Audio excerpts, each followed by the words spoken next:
दोस्तों आज का ये वीडियो आप सब लोग के लिए बहुत ही ज्यादा इंपॉर्टेंट होने वाला है क्योंकि इस वीडियो में हम कवर करने वाले हैं एक्सेल का one of the important and powerful topic salary sheet. अब देखो, अगर आप कहीं पे भी as a Excel user work करते हो किसी भी कंपनी में या फिर ऑर्गेनाइजेशन में, तो वहां पे जितने भी एम्प्लॉय काम करते हैं उनका क्या सैलरी हुआ है, क्या एचआरए हुआ है, डीए हुआ है, वो सब आप ही को मैनेज करना पड़ेगा।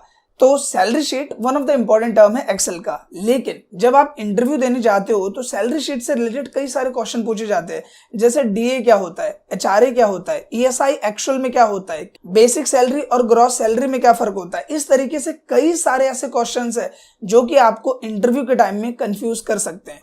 तो आज के इस वीडियो में हम एक प्रॉपर सैलरी शीट क्रिएट करेंगे जिसमें ये बेसिक सैलरी, ग्रॉस सैलरी में क्या डिफरेंस होता है, डीए क्या होता है, एचआरए क्या होता है, अलाउंस क्या होता है, या फिर हम बात करें और भी कई टर्म्स की, वो सारी चीजें आज के इस वीडियो में हम कवर करने वाले हैं। सो मेक श्योर कि आप इस वीडियो को पूरा देखिए क्योंकि वीडियो आपके लिए फुल ऑफ इन्फॉर्मेशन होने वाला है। साथ ही दोस्तों आपसे रिक्वेस्ट है कि अगर ये वीडियो आपको अच्छी लगे तो प्लीज इस वीडियो को लाइक करें और अगर अच्छी नहीं लगे तो इस वीडियो को डिसलाइक करें। तो बिना किसी देर के शुरू करते हैं इस वीडियो को। तो नॉर्मली आ जाते हैं कंप्यूटर स्क्रीन पे और यहाँ पे हमने एक्सेल स्टार्ट किया हुआ है। सबसे पहले जो हमें टर्म्स चाहिए, जैसे कि आईडी नंबर, नेम, जो भी एम्प्लॉय है उसका डेजिग्नेशन क्या है, तो उसका यहाँ पे हमने एक ब्लॉक बना लिया। इसके बाद उसके डेजिग्नेशन के आधार पे उसकी बेसिक सैलरी क्या है वो हम यहाँ पे पुट ऑन करेंगे। इसके बाद हमने डाला कि इस महीने उसकी कितनी अटेंडेंस है, तो ये हमने लिखा। फिर हम डालेंगे अटेंडेंस के आधार पे उसकी कितनी सैलरी बनी है। इसके बाद कुछ हमारे अलाउंस होते हैं जैसे कि एचआरए, जो कि मैं अभी आपको क्लियर करूंगा। साथ ही हम बात करें यहाँ पे डीए, ये भी एक अलाउंस होता है। इसके साथ ही कन्वेंस, ये भी एक अलाउंस होता है। इसके बाद हम यहाँ पे कॉलम बनाएंगे ग्रॉस सैलरी का कि इस महीने उस एम्प्लॉय की ग्रॉस सैलरी कितनी बनी है। इसके बाद पीएफ का एक ब्लॉक बनाएंगे, फिर ईएसआई और उसके बाद नेट सैलरी, जिसे हम यहाँ पे लिख देते हैं इन हैंड सैलरी। ठीक है, तो ये हमने यहाँ पे लिखा और ये जितने भी कॉलम्स हैं वो हमने यहाँ पे क्रिएट कर दिया। अब यहाँ पे जिसके लिए हमें लग रहा है कि स्पेस कम है या ज्यादा है उसको हम अपने हिसाब से मैनेज कर लेंगे। यहाँ पे डबल टैप करोगे ये इस तरीके से हो जाएगा। अटेंडेंस को हमने यहाँ पे बड़ा कर लिया, सैलरी ठीक है, एचआरए ठीक है, डीए ठीक है, कन्वेंस, ग्रॉस सैलरी हमने यहाँ पे डबल टैप किया। फिर आ गया पीएफ, ईएसआई, इस पे हम यहाँ पे डबल टैप कर देते हैं, यहाँ पे भी डबल टैप किया और ये आ गया इनहैंड सैलरी। तो जितने भी ब्लॉक्स है वो यहाँ पे रेडी हो गए, ऑन स्क्रीन आप देख पा रहे हो। सेम लाइक जो आईडी नंबर है इसको थोड़ा सा छोटा कर देते हैं क्योंकि इतना ज्यादा बड़ा नहीं चाहिए हमें ये, और इसको हम यहाँ पे थोड़ा सा बड़ा कर लेते हैं और ये प्रॉपर तरीके से ऑन स्क्रीन आ जाता है हमारे सामने। इसके बाद इस एरिया को हम सेलेक्ट करेंगे। सेलेक्ट करने के बाद आपको यहाँ मर्ज पे क्लिक करना है और यहाँ पे लिख देना है एम्प्लॉय सैलरी शीट ऑफ सितंबर। तो हमने यहाँ पे लिख दिया सितंबर और एंटर करेंगे। इसके बाद इसको सेलेक्ट किया, सेलेक्ट करने के बाद इसे बड़ा कर लेंगे जितने की हमें रिक्वायरमेंट है उस साइज में। और ये करने के बाद जो भी इस पे कलर हमें अप्लाई करना है, मैं मोर कलर्स में जाता हूँ, ग्रीन सेलेक्ट करता हूँ, ओके कर देता हूँ। इसके बाद इसको हम यहाँ पे मिड में ले लेते हैं, ये आप देख पा रहे हो अलाइनमेंट मैंने सेट किया है यहाँ से। फिर इसे बड़ा कर लेते हैं, जो भी फॉन्ट हमें अच्छा लग रहा है, लाइक यहाँ पे मुझे ये ज्यादा बेटर लग रहा है तो ये मैंने यहाँ पे सेलेक्ट कर लिया। और इसका जो भी कलर आपको रखना है वो आप सेलेक्ट कर सकते हो। सपोज ये जो सैलरी शीट है इसका कलर मुझे कुछ और रखना है तो मैं इसको सेलेक्ट करूंगा और सेलेक्ट करने के बाद इसका कलर मैं कर दूंगा येलो। इसके बाद जो नीचे वाला पोर्शन है इसको हम सेलेक्ट करेंगे, इसको थोड़ा सा छोटा कर लेते हैं यहाँ पे। इसके बाद हम इस ब्लॉक को सेलेक्ट करेंगे। सेलेक्ट करने के बाद यहाँ पे हम जाएंगे और इसमें जो येलो कलर है वो अप्लाई कर देंगे। फिर इसे बोल्ड कर दिया और इसे यहाँ से चूज कर लेंगे सेंटर अलाइनमेंट। इसके बाद जहां तक भी आपको डेटा अप्लाई करना है वहां तक हमने सेलेक्ट किया और यहाँ पे जाके बॉर्डर में ऑल बॉर्डर्स पे क्लिक कर दिया। तो ये यहाँ पे ऑल बॉर्डर अप्लाई हो जाएगा कुछ इस तरीके से। अब यहाँ सबसे पहले टर्म पे आते हैं आईडी नंबर। देखो, जो भी एम्प्लॉय आपके यहाँ पे काम कर रहा है उसको एक ऑफिशियल आईडी नंबर दिया जाता है। क्यों दिया जाता है? क्योंकि मान लो अगर मैं बात करूं, एक नाम है राहुल, तो राहुल नाम के 3-4 बंदे हो सकते हैं, या फिर अमित, सुमित, कोई भी नाम है तो उस नाम का कोई दूसरा बंदा भी हो सकता है। लेकिन अगर हम बात करें आईडी नंबर तो वो सबके लिए एक स्पेसिफिक आईडी प्रोवाइड की जाती है कंपनी के थ्रू। तो मान लीजिए हमारी जो आईडी है वो 1001 है इस तरीके से। इसके बाद 1002 इस तरीके से हमने आईडीज दी हुई है एम्प्लॉयज को, हमने सेलेक्ट किया और यहाँ पे इस तरीके से पकड़ के इसे ड्रैग कर दिया। तो इस तरीके से ऑटोमेटिकली जो आईडीज नंबर है वो यहाँ पे आ जाएंगे। फिर नाम की बात करें तो नाम मैं यहाँ पे डाल देता हूँ, जैसे मैंने लिखा राजेश, महेश, सुरेश, तो यहाँ पे मैंने सबके लिए नाम यहाँ पे पुट ऑन कर दिए जो कि ऑन स्क्रीन आप देख पा रहे हो। इसके बाद आते हैं डेजिग्नेशन में। डेजिग्नेशन क्या होती है? डेजिग्नेशन मतलब उसकी क्या पोस्ट है उस कंपनी में। जैसे राजेश है तो सपोज जो राजेश है वो है मैनेजर, महेश की बात करें तो वो है असिस्टेंट मैनेजर, तो हमने यहाँ पे लिख दिया ये। इसके बाद नीचे आते हैं, हमने लिखा जो सुरेश है वो है सुपरवाइजर, हमने यहाँ पे डाला। ये सिंपली स्टाफ है तो हमने इनके लिए स्टाफ डाल दिया, और इसी तरीके से सबके लिए मैंने यहाँ पे निकाल दिया। फिर यहाँ डबल टैप करेंगे, स्पेस अगर कम लग रहा है तो वो एक्सीड हो जाएगा। अब यहाँ पे देखो दो इंपॉर्टेंट टर्म को समझो, एक मैंने यहाँ पे लिखा है बेसिक सैलरी और दूसरा मैंने यहाँ पे कॉलम दिया है सैलरी। तो इन दोनों में फर्क क्या है? देखो किसी भी एम्प्लॉय की बात करें तो जब उसे जॉब पे हायर किया जाता है तो उसकी एक सैलरी बताई जाती है कि आपकी सैलरी 45,000 है, 20,000 है, 50,000 है, कुछ भी है। तो मान लीजिए इसकी जो सैलरी है वो है 50,000 रुपीज, ठीक है, ये लिखा हमने। इसके बाद टर्म आ जाता है अटेंडेंस का, कि वो जो पर्सन है वो आया है सिर्फ 28 दिन। अब यहाँ पे इस टर्म को समझो, इसकी सैलरी है 50,000 लेकिन ये आया 28 दिन है, 2 दिन की इसकी छुट्टी है, तो इसको हम कितने दिन की सैलरी देंगे? हम देंगे 28 दिन की सैलरी।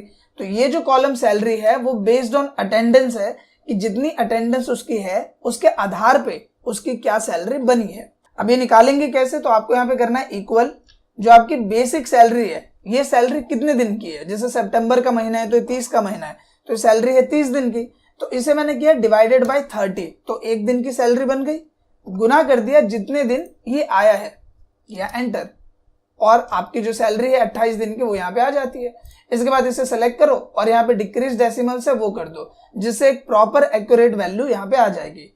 अगर आप कंफ्यूज हुए हैं तो मैं दोबारा क्लियर करता हूँ। हमने किया इक्वल, और ये जो बेसिक सैलरी है इसको डिवाइड किया 30 से, क्योंकि ये 30 दिन की सैलरी है तो ये 1 दिन की सैलरी बन गई। गुना कर दिया इसे अटेंडेंस से, जितनी अटेंडेंस इसकी है उसके हिसाब से इसकी सैलरी आ जाएगी। अब इसी तरीके से हम सबकी सैलरी पुट ऑन करते हैं। जैसे इसका 35,000 हमने डाला, और सुपरवाइजर का हमने यहाँ पे डाल दिया 30,000, फिर स्टाफ है तो इनका हमने डाल दिया 25,000। इसके बाद ये लोअर स्टाफ है तो यहाँ पे हमने डाल दिया 18,000। इसके बाद ये जो सैलरी वाला कॉलम है इसको आप यहाँ पे ड्रैग कर दो इस तरीके से, तो हमने पूरे के लिए ड्रैग कर दिया इसे एक ही बार में। अभी 0 वैल्यू शो कर रहा है। जैसे मैं डालूंगा कि पूरे के पूरे 30 दिन आए, इसकी पूरी सैलरी है, ये 26 दिन आए इसकी इतनी सैलरी है, ये 25 दिन आए तो इसकी इतनी सैलरी बन रही है। तो क्योंकि हमने इस पे इक्वेशन अप्लाई कर दिया है तो जैसे आप अटेंडेंस डालोगे वो बाय डिफॉल्ट अपडेट हो जाएगा। तो हमने यहाँ पे डाला 30, यहाँ पे भी डाल दिया 30, यहाँ 25, 28, 26, 24, 30 और ये 30। सो आई होप कि टर्म आपको क्लियर हो गया होगा कि बेसिकली बेसिक सैलरी इसकी ये है, लेकिन जितने दिन वो पर्सन आया है उतने दिन की ही हम उसे सैलरी दे रहे हैं। अब इसके बाद बात करते हैं अलोवेंस की। अलोवेंस क्या होता है? अलोवेंस मतलब होता है छूट या फिर कंपनी के थ्रू मिले हुए फायदे। कहने का मतलब एचआरए का मतलब होता है हाउस रेंट अलोवेंस। मतलब कि अगर आप कहीं पे क्वार्टर लेके रह रहे हो या फिर आप रूम ले रखा है तो उससे रिलेटेड कंपनी आपको एक किराया दे रही है कि भाई आपका जो रूम का किराया है या रहने का खर्चा है वो कंपनी आपको प्रोवाइड कर रही है। तो कोई भी अमाउंट फिक्स करती है कंपनी की 6,000 आपकी पोस्ट के हिसाब से। 6,000 का जो हाउस रेंट अलाउंस है वो कंपनी देगी, 8,000 का देगी, 10,000 देगी, 20,000 देगी, डिपेंड ऑन योर पोस्ट। तो मान लीजिए इनका हम ले लेते हैं कि इनका जो हाउस रेंट अलाउंस मिला है वो मिला है 8,000 रुपए का, ठीक है। सबका अलग अलग होता है। जैसे असिस्टेंट मैनेजर है उसकी पोस्ट कम है तो इसका हमने मान लिया कितना होगा, इसका हमने मान लिया 5,000। ये कंपनी आपको बताएगी, तो फिलहाल हम कुछ भी अपने हिसाब से यहाँ पे रख लेते हैं। तो यहाँ पे इस तरीके से सबके लिए हमने यहाँ पे निकाल लिया जो कि ऑन स्क्रीन आप देख पा रहे हो। अब आते हैं दूसरे टर्म पे जो कि है डीए। डीए का मतलब होता है डियरनेस अलोवेंस। अब ये कैसा अलोवेंस है? देखो जो लोग गवर्नमेंट एम्प्लॉय होते हैं स्पेशली, उनका क्या होता है जब महंगाई बढ़ती है तो सरकार उनको अपनी तरफ से कुछ अमाउंट एक्स्ट्रा देती है, जिसे हम बोलते हैं महंगाई बढ़ने के टाइम में मिली हुई अलोवेंस, जो कि होता है डियरनेस अलोवेंस। तो अगर महंगाई बढ़ती है तो गवर्नमेंट एम्प्लॉयज को क्या होता है, डीए दिया जाता है 2,000 का, 3,000 का, डिपेंड ऑन पोस्ट। यही सेम चीज होता है कुछ बड़ी कंपनियों के साथ भी, तो वो भी डीए प्रोवाइड करती है। तो डीए समझ के, जब महंगाई बढ़ती है तो उस टाइम पे कुछ छूट मिलती है या उस टाइम पे कुछ अमाउंट मिलता है ताकि आपके खर्चे बने रहे। तो मान लीजिए इसको डीए मिला है 3,000 रुपए का, इसको मिला है यहाँ पे 2,000 रुपए का डीए, इसको मिल गया 1,500 रुपए का, इसको मिला है 1,000 रुपए का। तो जिस तरीके से कंपनी ने बताया उस तरीके से डीए आप यहाँ पे पुट ऑन कर दोगे।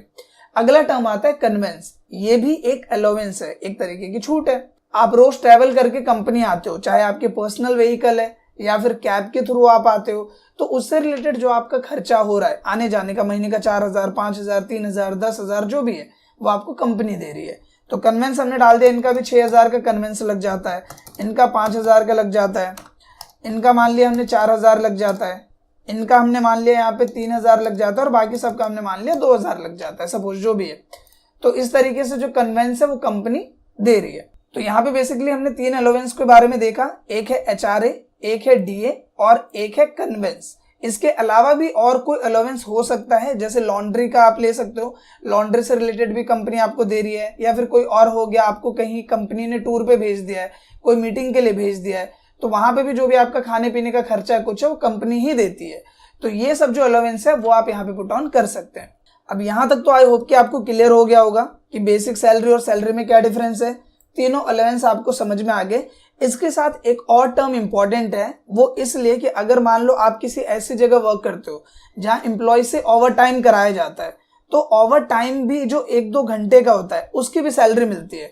तो अगर आपके साथ ये प्रॉब्लम आ गई तो आप कैसे करोगे, मतलब ये टॉपिक भी दे दिया है कि ओवर टाइम रोज एम्प्लॉय 2 घंटे का लगा रहा है, तो उसकी कितनी सैलरी बनी, वो कैसे करोगे। तो वो चीज भी हम प्रैक्टिकल करके देख लेते हैं। या इंसर्ट में जाते हैं और एक कॉलम हम यहाँ पे इंसर्ट कर लेते हैं, किस चीज का, ओवर टाइम इन आवर्स। हमने लिखा कि ओवर टाइम लग रहा है घंटे के हिसाब से, ठीक है, ये हमने डाला। और यहीं पे एक और कॉलम एड ऑन कर देते हैं हम, जिसमें हम इस ओवर टाइम की सैलरी निकालेंगे, ओवर टाइम सैलरी, ठीक है, ये हमने डाल दिया। यहाँ पे मैं डाल देता हूँ, जैसे 30 दिन है, रोज मान लो 2 घंटे का ओवर टाइम लग रहा है, तो कितना हो गया, 60 हो गया। इनका मान लो 50 टोटल आवर्स इन्होंने काम किया है, इन्होंने 45 किया है, इन्होंने 30 किया है, इन्होंने 60 किया है। तो इस तरीके से मान लो जिसका जितना ओवर टाइम लग रहा है आवर्स में, वो हमने यहाँ पे डाल दिया। इसके बाद अगर आप ये चाहते हो कि इसके साथ आवर्स भी लिखा है, तो वो चीज भी आप कर सकते हो। आपको क्या करना है, पूरे एरिया को ऐसे सेलेक्ट कर लो। सेलेक्ट करने के बाद यहाँ देखो नंबर के साइड में ऑप्शन मिलता है, इसमें जाओ। जाने के बाद आपको यहाँ पे आना है सिंपल, और यहाँ जाना है कस्टम में। जनरल को हम काटेंगे और सबसे पहले देंगे हैश। हैश किस लिए दे रहे हैं, जो वैल्यू हमने लिखी है 60, 50, 45, 30 उसके लिए। और डबल कोट्स के अंदर में हम लिखेंगे जो वैल्यू हम उसके साथ दिखाना चाहते हैं, जैसे कि आवर्स, और डबल कोट किया, क्लोज कर दिया, ओके। अब इसके साथ क्या प्रिंट हो क्या आ रहा है, 60 आवर्स। तो अगर आपको कोई वैल्यू प्रिंट करानी है एज अ टेक्स्ट, तो वो आप ऐसे कर सकते हो। सबसे पहले तो जगह काफी ज्यादा ले रहा है, तो हम इसको जगह कम कर देते हैं यहाँ पे इस तरीके से, और इसकी भी जो जगह है वो हम कम कर देते हैं इस तरीके से। दोनों को सेलेक्ट करो और यहाँ पे कर दो रैप टेक्स्ट, तो ये इस तरीके से आ जाएगा, ठीक है। सेम यही चीज कर देता हूं मैं बेसिक सैलरी के साथ भी, ये भी ऐसे ही अच्छा लगेगा। और यही चीज मैं कर रहा हूँ ग्रॉस सैलरी के साथ। और इसके बाद फिर हमें क्या करना है, इसको थोड़ा छोटा करते हैं। यहाँ पे हमें पूरे को ऐसे सेलेक्ट करना है। सेलेक्ट करने के बाद यहाँ पे कर देना है रैप टेक्स्ट, और इसके बाद टॉप अलाइन कर देना है। आप देखोगे बिल्कुल सही फॉर्मेट में ये यहाँ पे आ जाएगा। अब आते हैं इस टर्म पे ओवर टाइम सैलरी, कि ओवर टाइम की जो सैलरी है वो कैसे निकालेंगे। देखो हमें इतना पता है कि इसने 60 घंटे काम किया है, इसका मतलब हमें इसको 60 घंटे की पेमेंट देनी है। जितने भी 60 घंटे की इसकी पेमेंट बनती है, इसके लिए हमें ये पता होना चाहिए कि इस बंदे की 1 घंटे की वैल्यू कितनी है। कहने का मतलब जैसे इक्वल किया मैंने, ये है इसकी 50,000 सैलरी। इसको जब मैं 30 से डिवाइड करता हूं तो मुझे 1 दिन की सैलरी मिलती है। 1 दिन में ये 8 घंटे काम करता है, तो मैं इसे 8 से डिवाइड कर देता हूं, तो अब मुझे 1 घंटे की सैलरी पता चल गई। गुना किया मैंने जितने घंटे इसने काम किए, मतलब ये, और कर दिया एंटर, और आ गया इसका 12,560 घंटे की कीमत, जो कि इसकी सैलरी के आधार पे। दोबारा समझिए आप, इक्वल किया, ये सैलरी है कितनी, 30 दिन की, तो इसको 30 से डिवाइड किया, 1 दिन की सैलरी आ गई। 1 दिन बराबर है 8 घंटे, ये 8 घंटे काम करते हैं, मतलब इनका 1 दिन बराबर है 8 घंटे। तो मैंने इसको 8 से डिवाइड किया तो 1 घंटे की सैलरी आई, और गुना कर दिया जितने घंटे इन्होंने काम किया है, यानी कि ये, और प्रेस कर दिया एंटर, और ये आ गया। इसके बाद इससे सेलेक्ट कर लो, डिक्रीज डेसिमल कर दो, यहाँ पे एक एक्यूरेट वैल्यू आ जाएगी। यहाँ पे दोनों को सेलेक्ट किया मैंने, और डबल टैप कर दो ये प्लस का सिंबल आने पे, ऑटोमेटिकली सबका आ जाएगा एक ही बार में। सो आई होप कि ये जो टर्म है ओवर टाइम सैलरी का, ये भी आपको क्लियर हो गया होगा। इनकेस अगर आप किसी ऐसी जगह वर्क करते हो जहां ओवर टाइम एम्प्लॉयज का एक्स्ट्रा लगता है 1-2 घंटे का, तो आप इसे आसानी से निकाल लोगे। अब आते हैं ग्रोस सैलरी पे। हमने स्टार्टिंग में इस बारे में बात की थी कि बेसिक सैलरी और ग्रोस सैलरी दोनों में क्या फर्क होता है। देखो इस टर्म को समझो। बेसिक सैलरी क्या है, ये है 50,000 रुपए, जो कि जब उनको जॉब पे हायर किया गया तो हमने बताया कि आपकी सैलरी कितनी रहेगी, 50,000 रुपए। लेकिन इसके साथ हम देख रहे हैं कि हम उनको HRA दे रहे हैं, मतलब हाउस रेंट अलाउंस दे रहे हैं, हम उनको DA भी दे रहे हैं, आने जाने का कन्वेंस भी दे रहे हैं। प्लस में जो उन्होंने ओवर टाइम किया वो भी दे रहे हैं। तो अब जो उनको पैसा हम देंगे वो तो ये सब कुछ मिला के देंगे ना। तो कहने का मतलब ये है कि जो बेसिक सैलरी है वो सैलरी है जो कि किसी भी एम्प्लॉय को हायर करते टाइम बताई गई है, यानी कि इनकी सैलरी 50,000 है।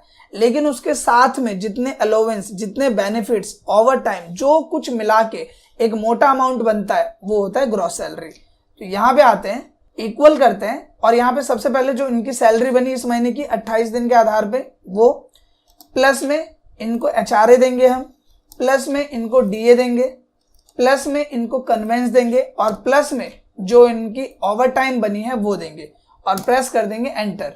और जो इनकी सैलरी है वो यहाँ पे आ जाएगी 76,167। तो बेसिक सैलरी क्या है इनकी 50,000, लेकिन इस महीने की सैलरी कितनी बनी इनकी 76,167, जो हो गई इनकी gross salary. So I hope कि अब ये टर्म क्लियर हो गया होगा कि ग्रॉस सैलरी एक्चुअल में क्या है। अब यहाँ पे हमने एक की ग्रॉस सैलरी निकाल दी है, तो बस यहाँ पे डबल टैप कर देना है या फिर ड्रैग कर देना है, सबकी अपने आप ही एक ही बार में निकल जाएगी ग्रॉस सैलरी। अब आते हैं नेक्स्ट टर्म पे, जो कि है PF ESI। काफी लोग ये कंफ्यूज होते हैं कि PF का एक्चुअल मतलब क्या होता है, इंटरव्यू में पूछ लेते हैं कि PF की फुल फॉर्म क्या है। देखो, PF की फुल फॉर्म होती है प्रोविडेंट फंड। ये होता क्या है, आपकी सैलरी में से कुछ अमाउंट हर महीने थोड़ा थोड़ा कटता है। बेसिकली जो PF कटता है वो 12% कटता है, और वो अमाउंट आपका जमा होता रहता है। जब आप जॉब छोड़ते हो तो आपको PF जितना इकट्ठा होता है, जितने टाइम में इकट्ठा हुआ है, वो आपको एक बड़े अमाउंट के तौर पे वापस मिल जाता है। ESI की बात करें तो इसका मतलब होता है एम्प्लॉय स्टेट इंश्योरेंस। जैसे कि आपको पता है कि आज के टाइम में हेल्थ इंश्योरेंस काफी इंपॉर्टेंट टर्म है। तो गवर्नमेंट क्या करती है कि मीडियम कैटेगरी के जो एम्प्लॉइज हैं उनको ESI प्रोवाइड करती है, जिसमें उनकी सैलरी से 0.75% ऑफ कुछ अमाउंट है वो कटता है। टोटल जो अमाउंट कटता है वो लगभग 3.75% अप्रॉक्स होता है। वो कंपनी आपको बता देगी कि आपको कितना यहाँ पे डिडक्ट करना है। और उस अमाउंट का बेनिफिट ये होता है कि अगर आपको कभी भी कोई प्रॉब्लम होती है बेस्ड ऑन हेल्थ इशू, आपको या आपसे रिलेटेड जो फैमिली मेंबर्स हैं उनके इलाज का खर्चा गवर्नमेंट आपको देती है। मतलब इलाज जो है वो गवर्नमेंट की तरफ से होता है, एक तरीके का हेल्थ इंश्योरेंस। तो PF और ESI क्या है, ये क्लियर हो गया होगा। अब PF मैंने बताया 12% कट रहा है, पर ये 12% कटेगा किस में से, ग्रॉस सैलरी में से कटेगा या बेसिक सैलरी में से कटेगा। तो PF कटता है बेसिक सैलरी में से। तो हम यहाँ पे इक्वल करते हैं, और इनकी जो सैलरी है उसको हम सेलेक्ट कर लेते हैं। कहाँ है सैलरी, ये रही सैलरी, और इस सैलरी का जो 12% है वो हम यहाँ पे निकाल देते हैं। तो हमने यहाँ पे क्या किया, सैलरी सेलेक्ट किया, गुना 12 डिवाइडेड बाय 100 और कर दिया एंटर। तो ये PF इस महीने इनका कटेगा। और ESI की बात करें तो हमने क्या, इक्वल, और जो इनकी सैलरी है इसका हमने 0.75% हमने निकाल दिया। ठीक है, तो ये आ गया इतना। तो ये दोनों अमाउंट ऐसे हैं जो इनसे काटे जाएंगे, मतलब इनसे लिए जाएंगे। तो डबल टैप किया, सबका आ गया, और यहाँ डिक्रीज डेसिमल कर दो, सिंपल। अब आ जाते हैं मेन टर्म पे, जो कि है इन हैंड सैलरी। मतलब इस महीने एम्प्लॉय को हम कितना पैसा इन हैंड देने वाले हैं। तो इक्वल किया, ये है इसकी ग्रॉस सैलरी, इसमें से माइनस कर दो PF और माइनस कर दो ESI, कर दिया एंटर। क्या किया मैंने, इक्वल किया, जो ग्रॉस सैलरी बनी है इस महीने उसमें से क्या काटेंगे, PF और काटेंगे ESI, दोनों कर दिया एंटर। और बस इसको यहाँ पे डबल टैप कर दो, सबका ऑटोमेटिकली आ जाएगा। तो इस तरह से आपकी जो प्रॉपर सैलरी शीट है वो यहाँ पे क्रिएट हो जाती है। इसके बाद जो भी एडिटिंग आपको अप्लाई करनी है, जैसे इसको मैंने सेलेक्ट किया, सेलेक्ट करने के बाद सपोज मुझे इसमें रेड कलर देना है तो मैंने यहाँ पे रेड दिया, और इसका कलर मुझे व्हाइट रखना है तो मैंने यहाँ पे व्हाइट रख दिया। सेम लाइक जो अटेंडेंस है इसका कलर मुझे थोड़ा अलग रखना है, तो दोबारा मैंने इसको सेलेक्ट कर लिया, व्हाइट कर दिया, और इसे हमें बोल्ड करना है, हमने बोल्ड कर दिया। सेम लाइक इसको भी सेलेक्ट कर लेते हैं, इसे बोल्ड कर देते हैं। और यही चीज आपको करनी है, यहाँ पे इनहैंड सैलरी में सेलेक्ट किया, ये कलर अप्लाई किया, और यहाँ पे जो भी हमें कलर अप्लाई करना है किया, और इसे बोल्ड कर दिया। इसके साथ ही जो अलाउंस है इसका कलर अलग रखना है, तो दोबारा से हम क्या करेंगे, यहाँ पे आएंगे, और जो भी कलर आपको अप्लाई करना है इसमें वो कलर आप यहाँ पे अप्लाई कर सकते हो, बहुत ही सिंपल तरीके से, जो कि ऑन स्क्रीन आप देख पा रहे हो। तो हमने ये अप्लाई कर दिया, कलर व्हाइट रखना है व्हाइट रख दिया, बोल्ड करना है बोल्ड कर दिया, और इसे सेंटर में करना है तो सेंटर कर दिया, कुछ इस तरीके से। इसके साथ ही जो ओवर टाइम पोर्शन है इसके लिए कलर अलग डालना है, तो इसके लिए हम ये कलर अलग डाल सकते हैं, जो कि ऑन स्क्रीन आप देख पा रहे हो। PF और ESI की बात करें, इसका कलर अलग रखना है, तो इसका कलर आप जो भी रखना चाहो वो आप यहाँ पे रख सकते हो। सो कुल मिला के सैलरी शीट कैसे क्रिएट करेंगे, और उससे रिलेटेड जितने टर्म्स है, चाहे मैं बात करूं basic salary, gross salary, allowance हो गया, PF ESI हो गया, वो सारी चीजें आई होप कि अब आपको क्लियर हो गई हो। अगर ये वीडियो आपको अच्छी लगी तो प्लीज इस वीडियो को लाइक करें, ज्यादा से ज्यादा लोग के बीच में शेयर करें, साथ ही कमेंट करके अपना फीडबैक जरूर दें। Thank you.